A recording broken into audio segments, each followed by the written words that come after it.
یہ بینا نامی شخص اگر مسلمان ہوتے ہیں، عمرہ کرنے کے لیے جاتے ہیں، تو میں علی احد اور میری ٹیم JLM الرٹ کی پوری ٹیم ان کو مفت عمرہ کروائیں گے۔ جس طرح سے انہوں نے تحفہ دیا ہے ان کو، اس طرح سے ہم بھی ان کو تحفتاً عمرہ کروائیں گے۔ نہ صرف عمرہ بلکہ حج بھی ان کو گفٹ کے طور پر کروائیں گے۔ السلام علیکم، میں ہوں علی احد۔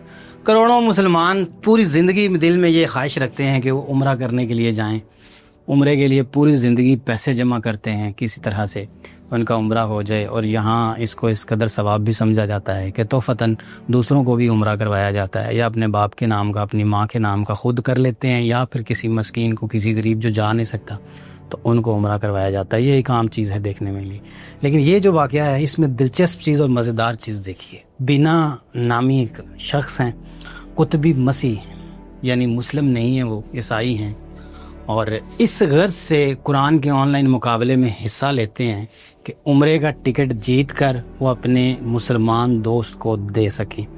اب انہوں نے 50 بار اٹیمپٹ کیا ہے مقابلہ جیتنے کے لیے، سوالات جو آ رہے تھے ان کو جوابات جمع کروائے ہیں انہوں نے، بالآخر وہ یہ ٹکٹ جیت گئے ہیں۔ قرآن کا آن لائن مقابلہ تھا قرآن کی معلومات کے بارے میں، انہوں نے بار بار 50 بار انہوں نے جوابات جمع کروائے ہیں۔ اب یہ دیکھ لیجئے کہ انہیں قرآن کی کتنی معلومات تھی یا کتنی معلومات انہوں نے حاصل کر لی، اور پھر اللہ کی کرنی یہ کہ عمرے کا ٹکٹ وہ جیت گئے۔ آتے ہیں وہی جن کو سرکار بلاتے ہیں۔ اب یہ جو شخص عمرے کے لیے جائیں گے مسلمان، ان کو بلایا تو سرکار نہیں ہے، اور وسیلہ کیا بنا ہے، ذریعہ کیا بنا، رستہ کیا بنا؟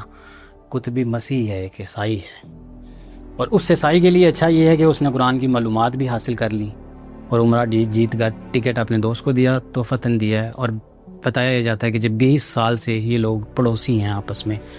یہاں مذہب کی بات اگر سائیڈ پہ رکھیں، مذہب نہیں جیتا یہاں پر، یہاں کردار جیتا ہے، یہاں انسانیت جیتی ہے۔ اور مذہب سارے کردار ہی سکھاتے ہیں، اخلاقیات ہی سکھاتے ہیں، پڑوسی کے حقوق ہی سکھاتے ہیں، سارے مذہب یہی سکھاتے ہیں۔ اور اس مسیحی نے اپنے کردار کو اتنا بلند کر لیا ہے۔ میں یہ سمجھتا ہوں کہ جس طرح سے اس کو قرآن کی معلومات حاصل ہو چکی ہیں، اللہ تعالیٰ نے جس طرح سے اس کے حصے میں عمرے کا ٹکٹ لکھ دیا کہ تم اپنے ہاتھوں سے جا کے اس کو دیتا، عمرے کی ظاہر ہے جو وہ عبادات کریں گے، تو میرا یہ ماننا ہے کہ ثواب اس کو بھی ضرور جائے گا۔ میں یہ نہیں کہتا کہ جنت میں جائے گا مسیحی ہونے کے ناطے یا دوزخ میں جائے گا، یہ میرا فیصلہ نہیں ہے، یہ اللہ کے فیصلے ہیں، اللہ ہی کرتا ہے۔ لیکن آج جو اللہ نے دکھایا ہے، وہ اللہ نے یہ دکھایا کہ کردار اگر بلند ہو تو کچھ بھی ہو سکتا ہے۔ کردار انہوں نے اپنا بلند کیا ہے، مذہب کو ایک سائیڈ پہ رکھتے ہوئے۔ نیت ہی یہی تھی کہ میں اس مقابلے میں حصہ لوں اور اپنے دوست کو عمرے کا ٹکٹ جیت کر دوں۔ اللہ تعالیٰ ان کو ایمان کی دولت سے بھی افروز فرمائے، اور بہت جلد یہ اسلام بھی قبول کریں، پھر خود بھی جا کر عمرے کی وہی سعادت حاصل کریں جو اپنے دوست کے لیے انہوں نے انتظام کیا۔